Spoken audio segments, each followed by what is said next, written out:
ইনকিলাব মঞ্চের আহ্বায়ক শরীফ ওসমান বিন হাদিকে হত্যা চেষ্টার ঘটনায় প্রধান আসামি ফয়সাল করিম মাসুদ রাহুল দাউদের স্ত্রী শাহেদা পারভিন সামিয়া, শ্যালক ওয়াহিদ আহমেদ, তার বান্ধবী মারিয়া আক্তার লিমাকে 5 দিনের রিমান্ডে নিয়েছে পুলিশ।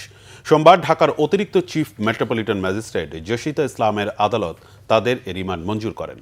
এর আগে মামলার তদন্ত কর্মকর্তা ডিবি পুলিশের পরিদর্শক ফয়সাল আহমেদ আসামিদের আদালতে হাজির করে অভিযোগের বিষয়ে জিজ্ঞাসাবাদের জন্য 7 দিন করে রিমান্ড চেয়ে আবেদন করেন।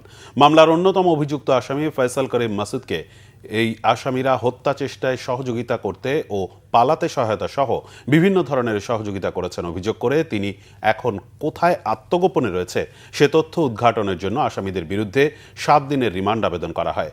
আদালতে আসামিপক্ষের কোনো আইনজীবী ছিলেন না। শুনানি শেষে আদালত তাদের 5 দিনের রিমান্ড মঞ্জুর করে।